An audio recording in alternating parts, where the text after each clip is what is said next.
products really is the key, and natural sources. But if not, then if you're using plant-based, make sure that you read the labels and Yeah. you kind of make sure that they're fortified enough. Yeah. And nutritional yeast with B12 is another great Yeah, source for so it. we'll be talking about the sources of B12 in the coming few questions, Sorry Dr. about Murthy. that. Yeah. Yeah, Yeah. so the next question to you will be, what are the common misconceptions with colonic absorption of vitamin B12 produced by the gut microbiota? And what does the current evidence say about the bioavailability of bacterially produced B12 in the human colon? And how do these findings impact dietary or supplementary strategies in India? Absolutely. It's a great question because a lot of vegetarians, vegans I see in the discussion forums keep arguing, and some of the religious groups that saying that that's enough. It's not enough. They have done extensive systematic reviews and meta-analysis on this. Uh, the myth is the gut bacteria in the colon produces enough B12, making supplementation unnecessary for vegans and vegetarians. The reality is majority of the colonic B12 stays in the colon. It's used by the bacteria themselves or presents in analog forms that are very inactive and not available for human consumption. I mean, human absorption, sorry, and doesn't give you the available needed bioavailability. So most of the absorption, as I said, in elderly patients, because the we call that the R factors, the saliva is necessary. That's why elderly are at risk. Because the dry mouth, we give them medications. So the oral absorption of B12 starts from the mouth. So you need to be. That's the reason it's important to chew properly your food, and you kind of have to make sure that the R factors go in, and then once they go into the stomach, then you have the intrinsic factor, and then it's the terminal ileum that actually, with the help of the intrinsic factor, that and studies have shown clearly that less than 7% of B12 in the colon is absorbed, and much of it is not in the form of usable by humans. And most studies that we actually done actually used an isotope labeled B12 to confirm the negligible contribution of colonic B12 to overall human status, especially in vegetarians or those with low dietary intake. So, and moreover, recently I've seen a lot of small intestinal bacterial overgrowth.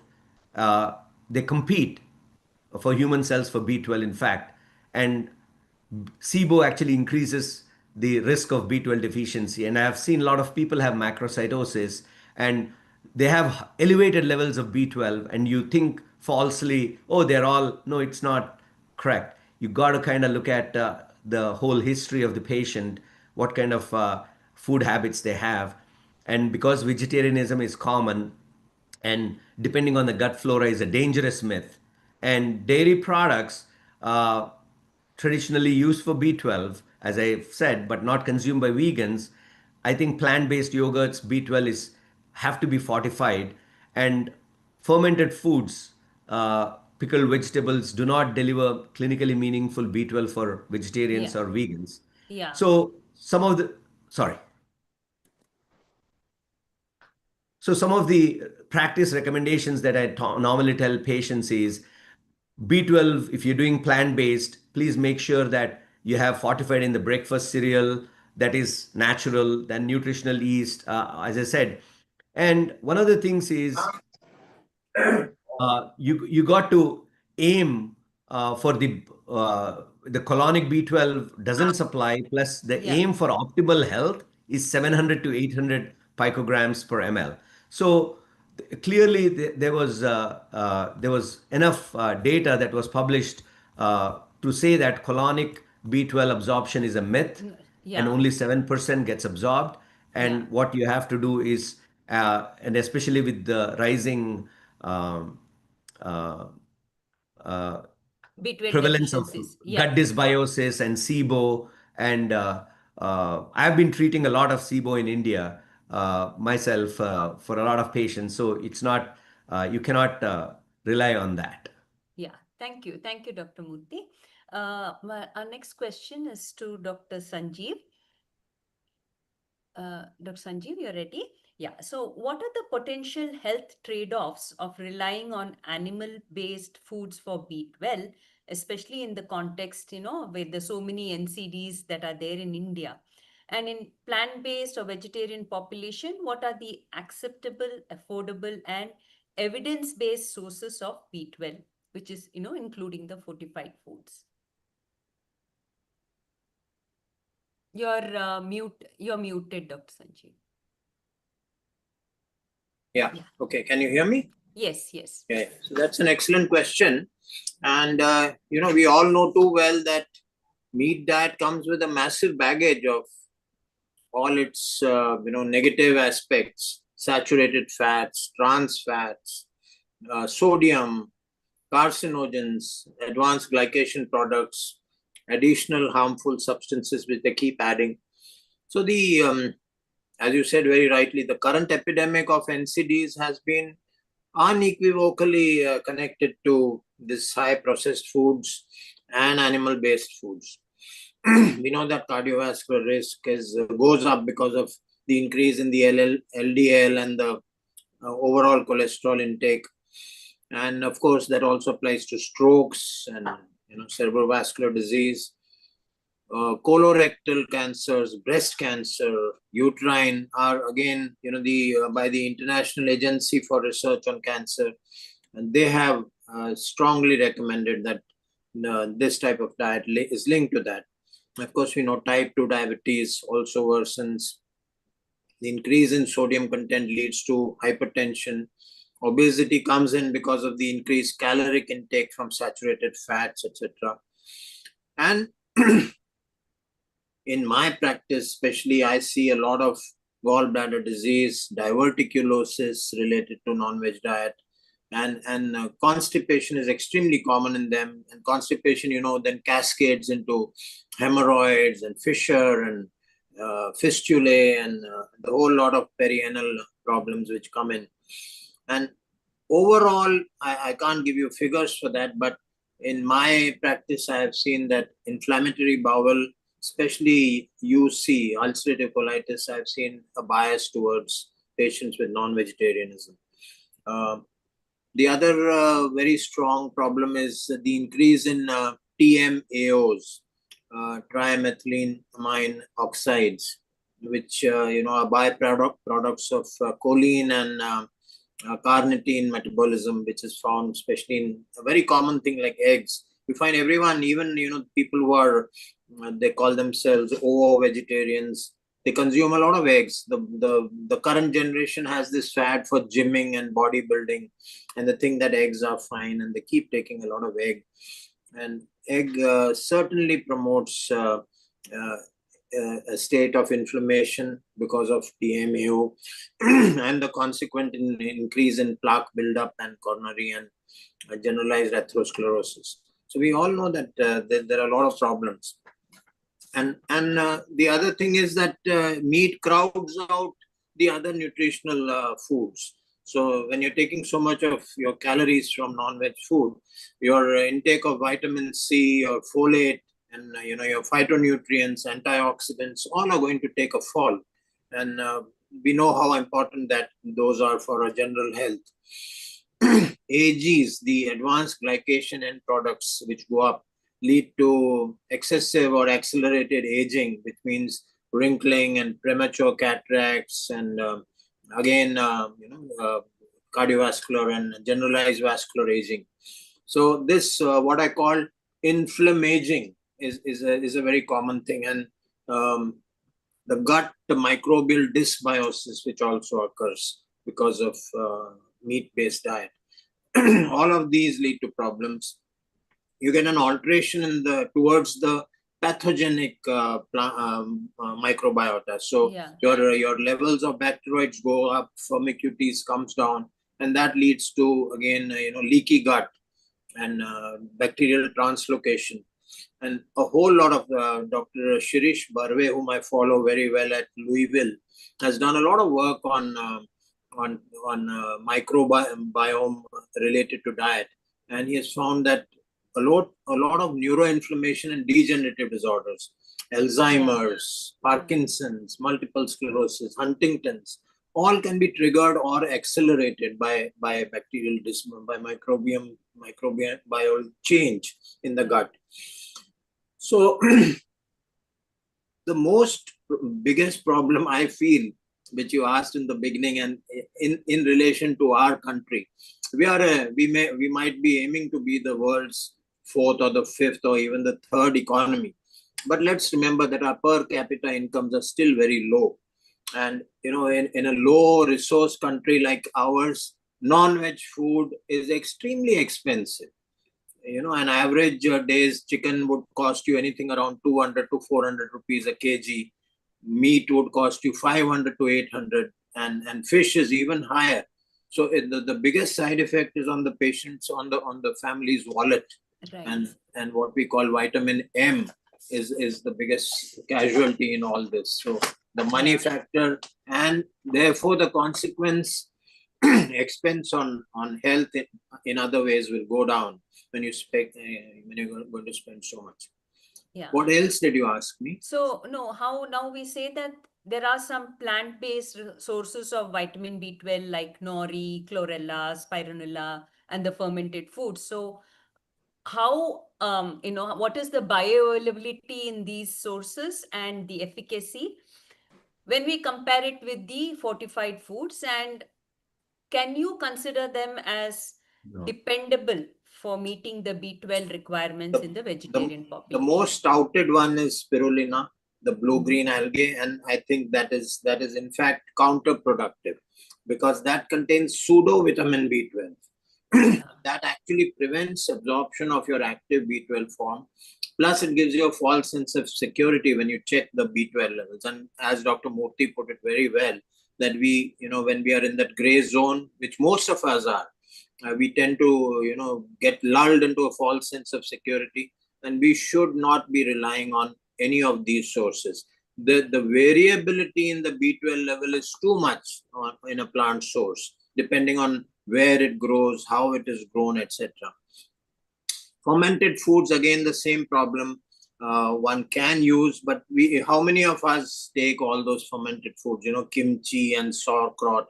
Sauerkraut is in fact very easy to make, because I did a lot of my training at Hamburg, and I would see how they make sauerkraut, and which the Germans used very easily during World War II. And you just have to chop cabbage, put it in salt, and cover it and leave it exposed, and you get the fermentation occurring. But the B12 level can vary. So the plant sources are there, but they are unreliable. I would not bank on a plant source. Sea buckthorn, lay berry, has been touted as a big source. I'm not sure about that, but if you read literature, it is strong. The other thing which is again being touted is duckweed, which is a plant which I'm told is there now, found its way into the Harvard cafeteria, and it is being touted as a very good source, but we don't have that here. So although it grows freely in most plant ponds, they say, but it is worth exploring for a country like us. Fortification, I'm all for it. The Haryana experiment has proved, and what I call the Neeraj Chopra effect. You see, Haryana is producing the best athletes. We are getting world-class athletes coming from Haryana. And of course, the experiment has started much before Neeraj Chopra, but much after he became the athlete. But around 2017 in Ambala, which is a small suburb of Haryana, they started fortifying the wheat atta with B12, iron, and folate. And they checked 900 women antenatally, and then they were there for their levels, and then they were rechecked, and the levels of what are they called, the tubal defects, those, and the general growth of the children which they bore, and the general health of the population has improved a lot after this. So I'm very strongly for fortification. Of course, we can't do it the way you can do it in USA or Canada or something. Very few of us would have, a very small percentage of our population will have access to Kellogg's or Quakers or something. Right. But if they are fortified cereals, you can afford them, take them. But I would still go for the low-hanging fruit and that is just take a supplement. Take a supplement. If you're vegetarian, you're vegan, you're plant-centric, take a supplement. It's a very easy way. It's non-toxic. It's wise to do that. And the benefits are too many to just give away. Yes, yeah. Thank you. Thank you for the extra information also about the Haryana fortification of the atta. Thank you, Dr. Sanjeev. Since you asked me, I brought that Yeah, in. yeah, thank you. So, Dr. Vrinda, our next questions are for you. What are the best practices for vitamin B12 supplementation in high risk groups like the vegetarians and the lactating mothers, pregnant women, and also individuals with the malabsorption syndromes? Yeah, good evening. Vegetarians, vegans, older adults, pregnant and lactating females, and patients with or individuals with malabsorption syndrome, they are at high risk of deficiency of vitamin B12. All of us know that. And therefore, supplementation of vitamin B12 is very much essential for them. Now, here we have to understand the difference between supplementation and fortification. Supplementation is taking vitamin B12 directly, whereas fortification is adding vitamin B12 to your food items like plant milk and cereals. So supplementation provides a targeted approach, targeted support for this high risk group. Daily low intake, low dose or weekly high dose is effective. However, this supplementation needs adherence of the individuals as well as regular monitoring of vitamin B12 levels. Now, what do we supplement? There are various forms which are available for supplementation, like hydroxycobalamin, which is a natural form, cyanocobalamin, which is a synthetic form, methylcobalamin, which is a bioactive form that is directly used in the body, and adenosylcobalamin, which is another active form which is found in the mitochondria.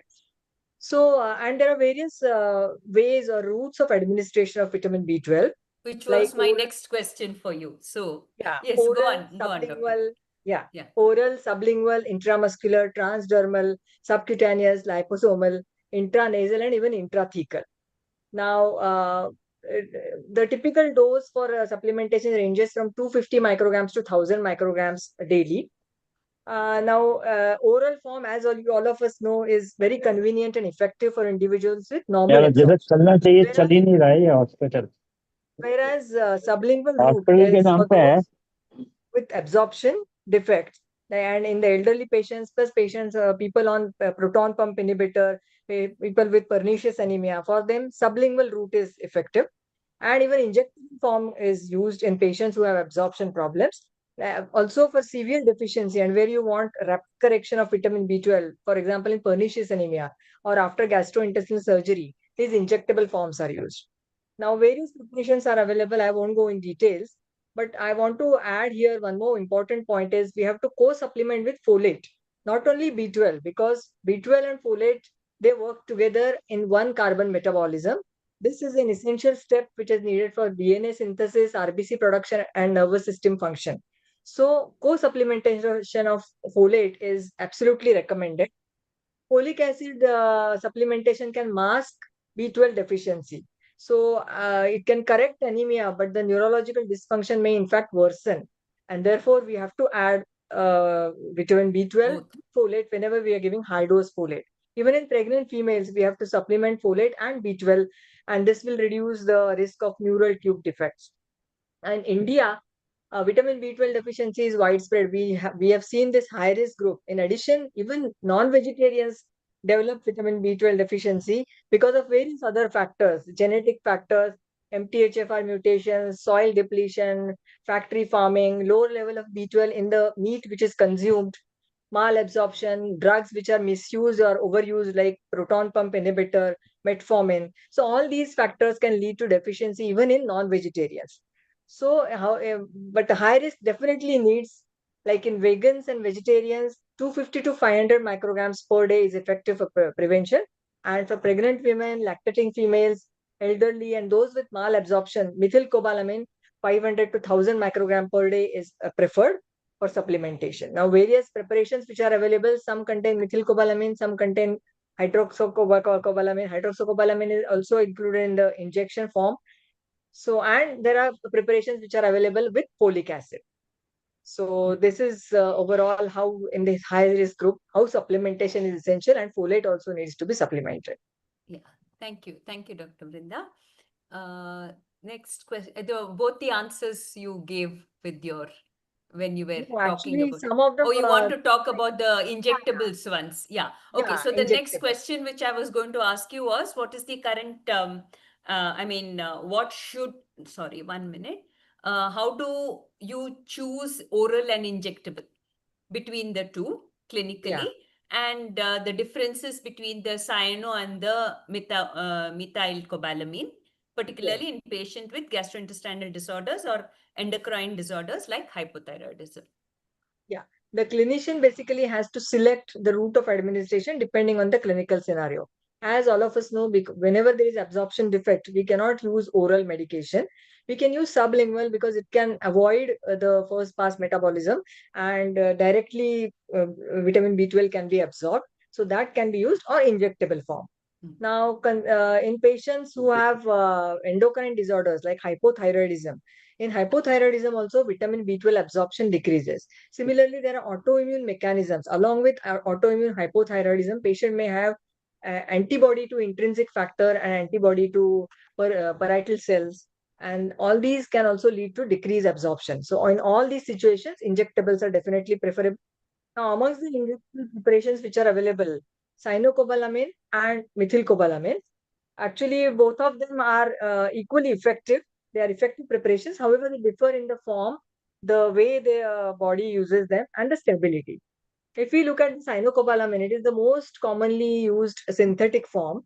It is stable and cost effective. It contains a cyanide molecule, so we have to be very cautious in patients who have altered kidney function, because cyanide can accumulate in the body and can have other effects. Similarly, this cyanocobalamin, which is available, it is used for general population, for general B12 supplementation, where they don't have absorption issues.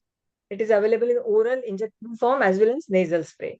Now, coming to methylcobalamin, it is the most active and coenzyme form of vitamin B12. It is directly utilized by the body, and therefore, as it is available directly for utilization, it can be used in patients who have intrinsic factor deficiency or MTHFR mutations, absorption problems. It is commonly used in individuals who have nerve problems. Neurological symptoms are better with methylcobalamin because it helps in nerve health. Therefore, in patients with B12 deficiency who have predominantly neuropathies, methylcobalamin is the preferred agent. And in the context of hypothyroidism, again, both forms can be effective. Endocrinologists can take a call and can use either cyanocobalamin or methylcobalamin. One more caution is in patients of renal failure, as I said, some little concentration of aluminum also can be there in the preparation of vitamin B12, and this aluminum also can become toxic in patients who have decreased kidney function. So this is overall about how to select oral versus injectable, and cyanocobalamin versus methylcobalamin. Thank Thank you, you. Dr. Vrinda, for the detailed explanation. I almost missed the second part when you were describing about the sublingual and the thing, I kind of missed and thought that, both questions were answered. Thank you so No much problem. for telling that. Okay. Yeah. Okay. Yeah. Our next questions are for Dr. Harish. What is the current, Dr. Harish? Yeah. What does the current evidence show about the risk and prevalence of vitamin B12 deficiency in patients with diabetes on long-term metformin therapy? Thank you, Dr. Pratima. I mean, obviously, we all know that the incidence and prevalence of diabetes is increasing quite badly. Right now, we have about 110 million population who are diabetic and about 136 to 140 million who are pre-diabetic. The reason why I'm bringing this in context is because if you look at the prescriptions, almost about 80 to 85% internationally and nationally, they are on metformin. So if you look at most of the guidelines which they say lifestyle modification and metformin, and then comes all the other molecules, though the paradigm has shifted recently, but still metformin still holds very good. And they have done certain studies in Delhi, in Mumbai, in Kerala, where they have found that almost about 90% of the prescription, either they are on a monotherapy with metformin or in a combination of other medication, and metformin can be used across all the other molecules of diabetic treatment. So there is a huge prevalence of patients who are undertaking metformin. It can be from a small dose to a larger dose. I mean, basically, we start with 500 milligrams and most of our patients tolerate about 2 grams. So it all depends on what is the dose of metformin they are on, how long they have been on. Studies have shown that even at the start of metformin and within 3 months, they have shown that the active vitamin B12 starts going low. So longer they are on metformin, the vitamin B12 deficiency is much higher compared to those who are on not metformin, or they have compared with placebo, normal individuals with those on metformin. So if you look on total context, I mean, there are about 18 to 24% of diabetic patients who are on metformin are vitamin B12 deficient. Now, obviously, you don't stop metformin per se, but there are no good um, studies which have shown us the reason for why the vitamin B12 goes low in metformin. There are various theories which have been there, and 4 most important theories is one is calcium dependent absorption in terminal ileum. As already been elucidated earlier, that vitamin B12 with intrinsic factor is absorbed in terminal ileum. So there can be a problem, and it depends on the calcium. So metformin can reduce the calcium influx and can cause vitamin B12 deficient. That is one theory which is floating. And there can be gastric motility, which is decreased. And we know that the breakdown of both the vitamin B12 getting absorbed or getting fixed with intrinsic factor is in the duodenum. So when you have reduced gastric motility, it takes a longer time for vitamin B12 to be broken down. Then we have already spoken about the gut microbiome, and also there is intrinsic factor secretion is also reduced in patients with metformin. So there are 4 theories which are floating for the reason of metformin causing vitamin B12 deficiency. Now, it could be one or many factors which can be in a patient. So it is very important that when we start metformin, though it is not universally recommended by any large bodies so far, whether we are going to test them for vitamin B12 deficiency at the start of metformin, definitely we'll have to keep a close watch, and observation should be there with all our patients who are on metformin. That is basically more on a longer term of metformin to look for vitamin B12 deficiency. Okay. Thank you, Dr. Harish. The 4 different theories for which how it may be causing the B12 deficiency. But how do you monitor, like for patients who are on metformin, and if there is a B12 deficiency, how will you monitor and how will you manage them? And what are the recommendations that you would suggest for, the screening intervals, the diagnostics tests, and how do we supplement these individuals with B12? Sure. As I told you, there is no international guideline which says that you have to monitor. Basically, if you have an elderly patient who are on metformin for a longer duration of time, definitely yes, you would monitor them on a regular basis. But otherwise, at the start of metformin, you normally don't do, because it's not that cost effective. And then to just get one patient, you'll have to screen hundreds of patients to see if they're vitamin B12 deficient or not. So somebody who's on metformin and who gets any neuropathic symptoms, now not necessarily that we got to blame metformin for everything. Already, all the other speakers have told that what are the things you got to know is somebody who has an absorption problem. And most of those are patients with diabetes or obese. They have undergone bariatric surgery also. Even they can have vitamin B12 deficiency. So somebody who's elderly, who's on long-term metformin, who has had a bariatric surgery, or any previous gastrointestinal surgeries or ulcerative colitis, those are the people who we would monitor on a regular basis. But otherwise, anybody who's on metformin, at least for more than 4 years, you could annually do a simple vitamin B12, though we have other testing agents which can be done to see the earlier onset of vitamin B12 deficiency. But basically, because it's all not very cost effective, you do at least a vitamin B12 on a regular basis, yearly once, or if you suspect if a patient has neuropathy not improving. Now, again, here I would like to bring that most of those molecules which we use for neuropathic pain has vitamin B12 in that. So, and folate also is included. Any molecule you take with pregabalin, it is there. With gabapentin, it is there. With duloxetine, you have a methylcobalamin, which is there. About 1,500 micrograms is given in a day. And we all know that whatever we give of 1,000 or 1,500 micrograms, only about 1 to 2% is absorbed. Right. And the rest is all not absorbed. It just goes in urine and thing. So you monitor patients who are at a higher risk and who are not getting any better in spite of good diabetic control. If they still have neuropathic symptom, you monitor their vitamin B12. So that is how I would go as an algorithmic approach, and not that you monitor everybody or you do a vitamin B12 for everybody, who's Okay. diabetic on metformin. Yeah. Okay. Yeah. Thank you. Thank you, Dr. Harish. Thank you. So our last speaker is Dr. Suveta. Dr. Suveta, I hope you're able to answer. I know you're on a train journey today. Yeah. Yeah. Thank you. Yes, Thank you, Dr. Dr. Suveta. Thank you. Yeah. So given the high prevalence of B12 deficiency in India, is universal or targeted B12 supplementation a viable and cost-effective public health strategy? What are the potential barriers to do that, including the health system constraints and the patient adherence? Okay. Thank you so much, Dr. Pratima. And I'm sorry that my video is switched off, and happy to be part of this discussion forum.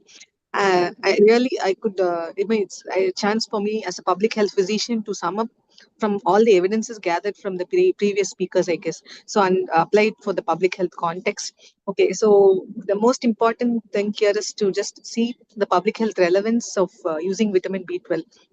Okay, first thing we need to understand is that B12 deficiency is emerging as a silent epidemic in India. Mhm. Some of the statistics which was mentioned earlier was that the deficiency, varies between 30 to 70% based on the age group. The B12 deficiency, the elderly being as high as 70% deficiency among the elderly, and in spite of only 30% of the population being vegetarians. So it's among equally affecting both vegetarians and non-vegetarians. So why is this B12 deficiency highly prevalent? One is the low intake of B12, bioavailable B12. That's one of the important points to note. And the other thing is the degradation which happens during uh, cooking, and the most important thing is the absorption issues, mainly exaggerated by gastritis and metformin use, as told by this previous speaker. And another thing is the intrinsic factor deficiency. So, considering all this, I think it is only necessary that we need to, like, we have seen success in iodine fortification, a little bit of iron and vitamin D fortification in public health programs across India. I think iodine is one of the most successful ones. I think next in line would be is B12 deficiency, B12 supplementation or fortification. One thing we need to understand is which food to fortify. So one is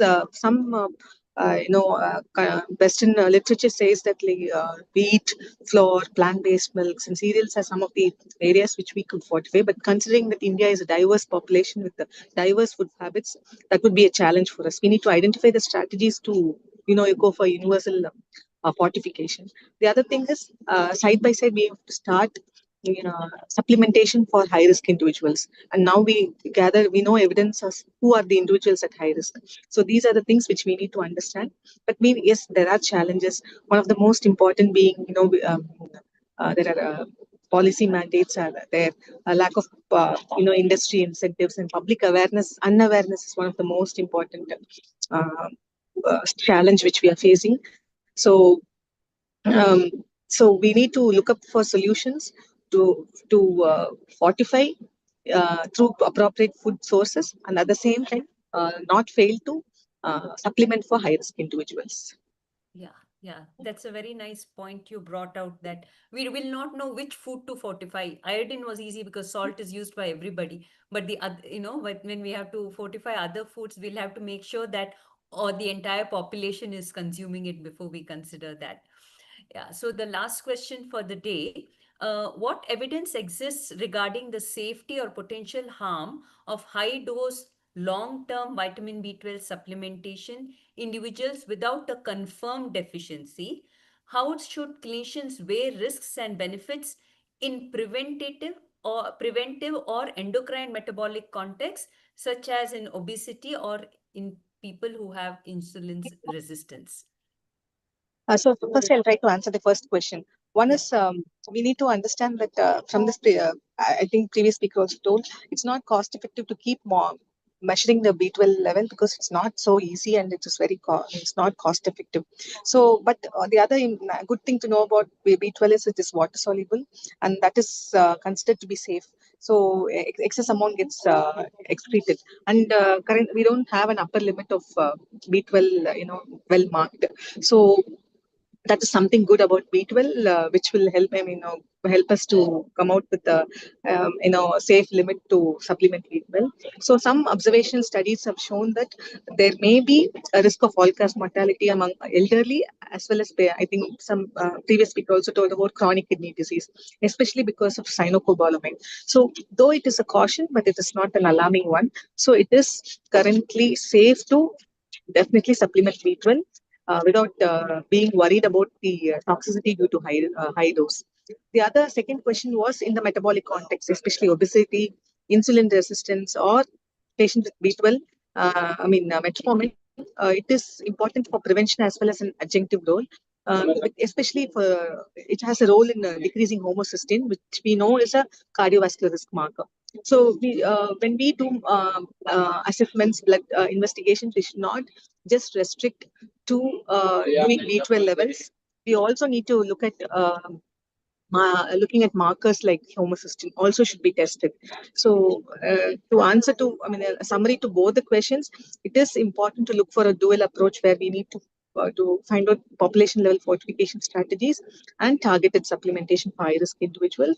And also we should look at uh, we know that it is safe at high doses, but we should also be careful when we are prescribing B12 for individuals with comorbidities. And thank you again for the opportunity. Yeah, thank you.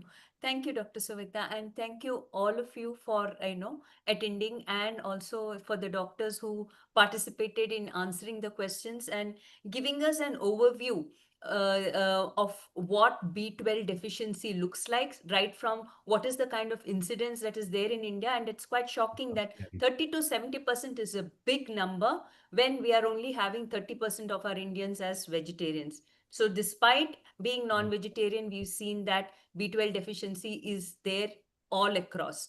It doesn't matter whether you're a vegetarian or a non-vegetarian. Then we got to know that what are the tests that we can do to find out if there is B12 deficiency or not. And not just B12, we can do the MMA and the homocysteine levels also to find out, to see if there is deficiency. Then we got to know about that in the vegetarian sources are not the reliable sources. We probably will have to depend on the supplements, more so on the supplements, and maybe those which are fortified. Some foods which are fortified we can kind of rely on.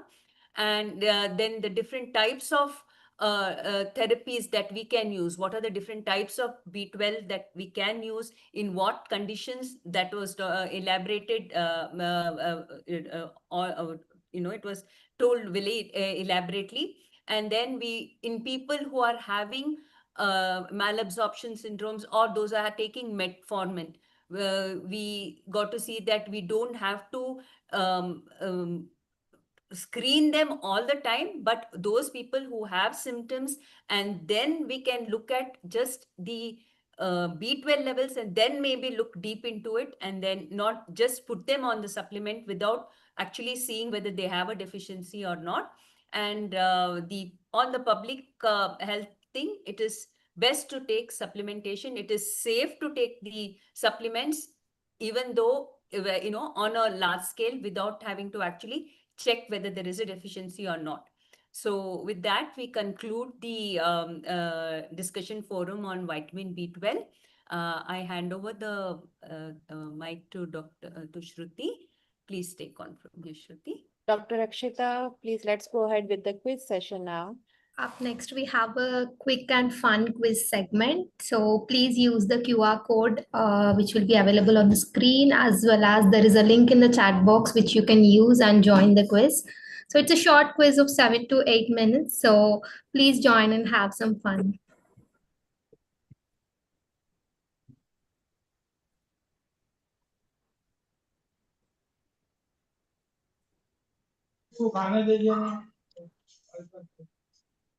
Okay कहाँ जाएगी पलट हो जाओ 1 घंटा पलट हो जाओ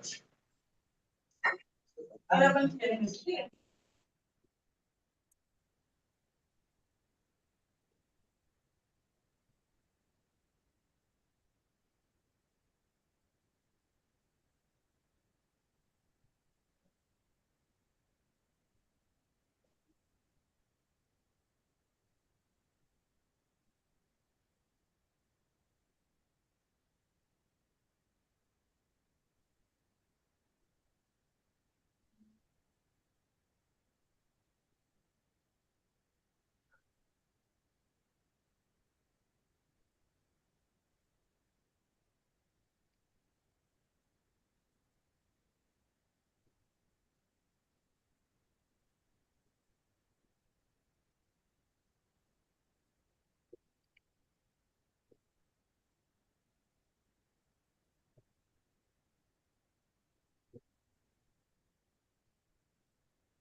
Can we see the scoreboard, Bhavani? I can't see the scoreboard. Can we see that?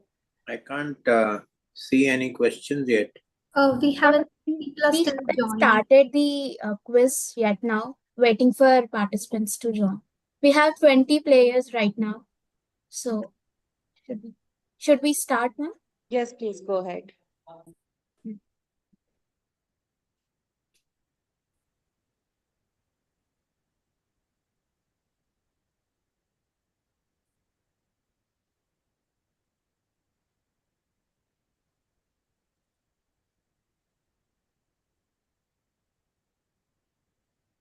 I hope everyone can see the questions in your mobiles as well, whoever have joined. So you just got to click on the mobile answer. Yeah. The experts are not allowed to participate in this quiz. Okay. श्रुति बहुत नाइंसाफी है.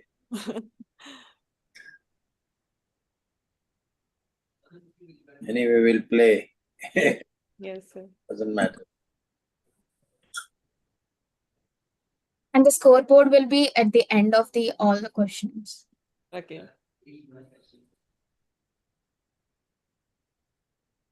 It is like a fastest fingers first. Yeah.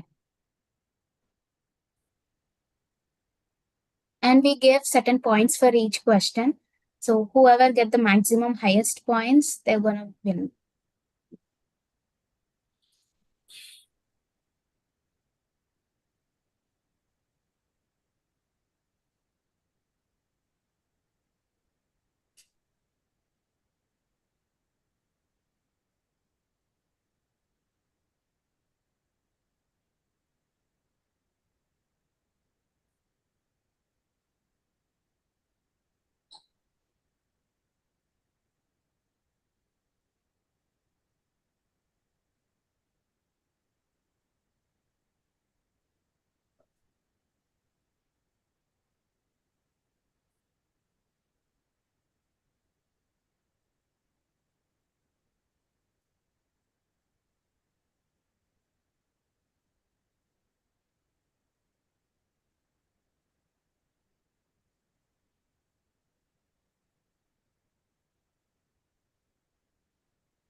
How many questions left, Bhavani? We have overall 12 questions. Okay. 11 questions we have. Okay, done. It's a sixth question out of 11. Hmm. And we have 30 seconds for each question. Not making much noise because participants has to focus on the questions.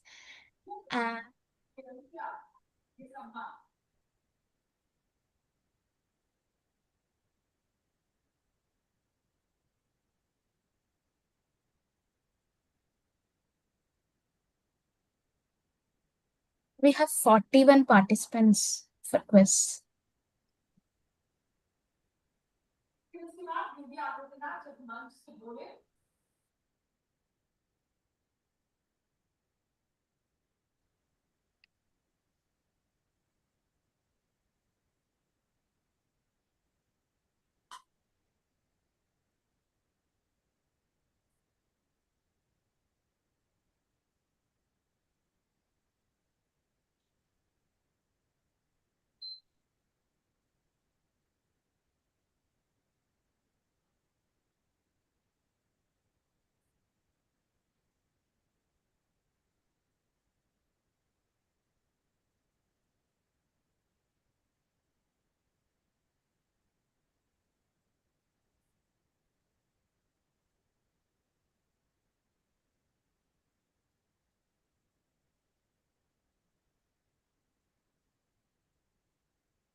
We have 2 more questions to go.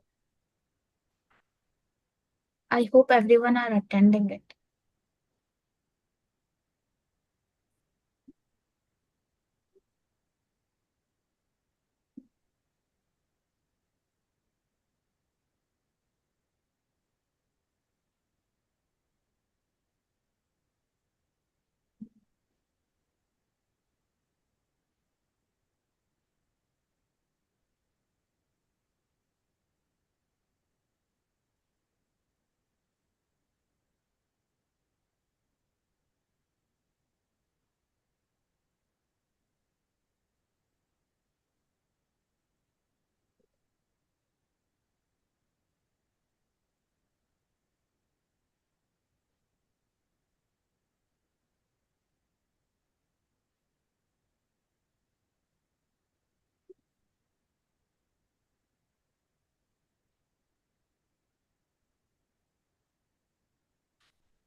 And one more last question.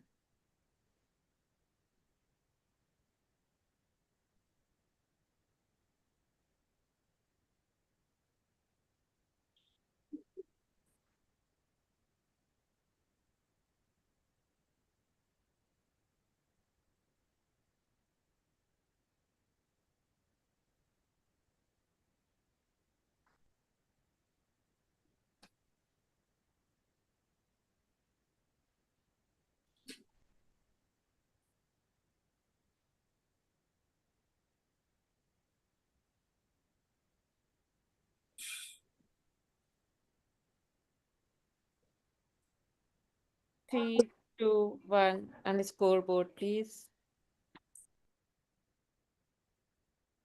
And here are the results. Big round of applause for the Shobia. Gautam, and Santosh. Bhavani, please note down their name. And sir, we have poster competition also. Akshita, please go ahead with the winner announcement. Bhavani, note down the Yes. three names. Yeah. And then please, Shobia and all these three winners, please drop your address with us.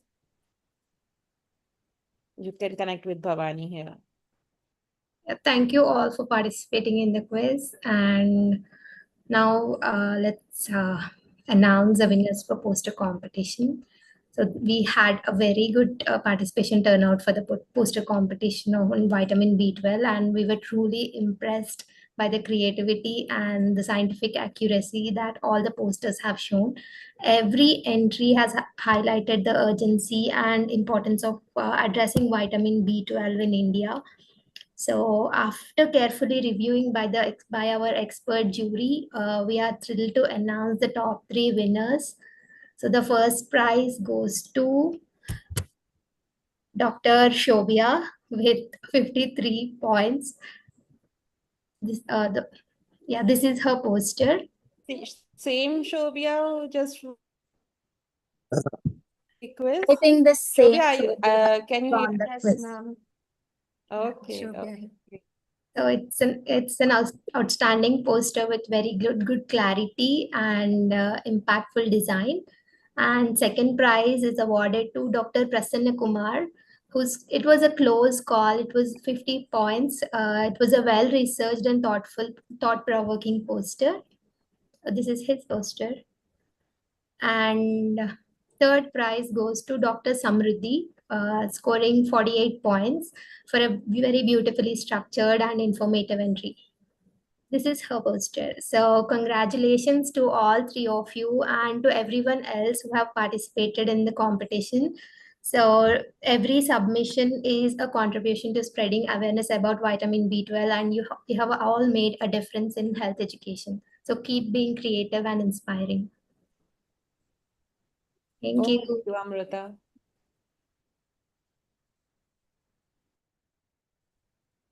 Hello, please post these posters in the group. Sure, we'll do that now.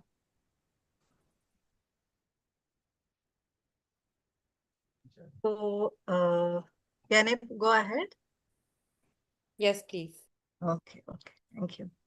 So, it's my privilege and honor to deliver the vote of thanks for today's insightful and enriching session for vitamin B12 deficiency. Here, first and foremost, I would like to extend my heartfelt gratitude to all the esteemed panelists who patiently answered every question, added valuable insights, and cleared the doubts with such clarity and depth. And my appreciation also goes out to all the participants of quiz session and poster competition. And hearty congratulations to all the winners also. And to all the attendees who joined us with the curiosity to learn and passion to grow. Thank you for being a part of this knowledge sharing journey. Your presence added meaning and purpose to this forum. And big round of applause to this, to all the discussion forum organizing team also. And sincere thanks to them as well for meticulously planning and coordinating every detail to make this event a success. And last but not the least, I hope most of you have read the document that is vitamin B12 deficiency in disguise. So I have already taken the printout of it. So I hope if you have not read it, please go through it because there is a lot of information which is given in that. So the link and the PDF will be shared in the group and the link will be shared in the YouTube channel as well. So thank you all once again, wishing you a continued learning and good health. Thank you so much. Thank you. Good night.